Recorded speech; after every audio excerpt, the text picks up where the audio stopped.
आज माननीय उपप्रादेशिक परिवहन विजयकुमार पाटील यांना आज महासंघातर्फे निवेदन देण्यात आलंय।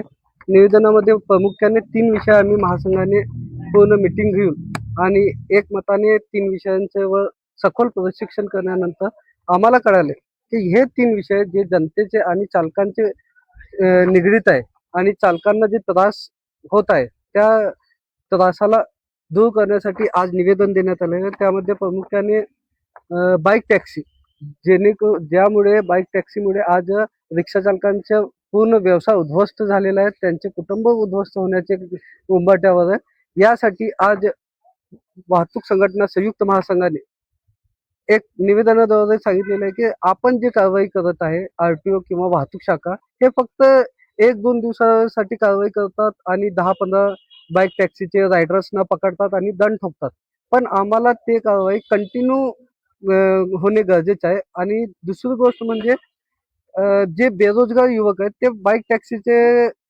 ॲप इन्स्टॉल करून आहे ना व्यवसाय सुरू करत आहे, पण त्या बेरोजगार युवकांना हे माहित नाही की हे इल्लीगल आहे।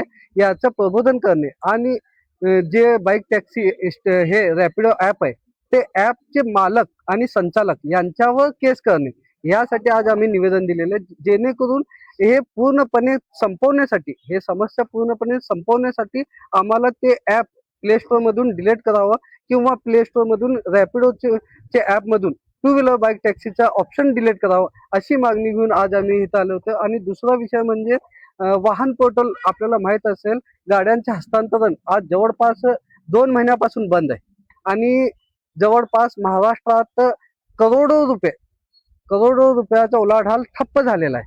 आणि त्यामुळे आज जे डीलर्स आहे आणि जे चालक आहेत ज्याला गरज आहे की गाडी विकून आपला काय तर दुसरा व्यवसाय किंवा दुसरे काम करायचं, त्याचे सर्व कामं बंद पडलेले आहे। त्यासाठी आम्ही वाहन पोर्टल हे येणाऱ्या सोमवारपर्यंत चालू करा, अन्यथा राज्यव्यापी आंदोलन आणि धरणे आंदोलन सोलापूर आरटीओचे गेटमध्ये आम्ही करण्याचा एक निर्णय घेतलेला आहे।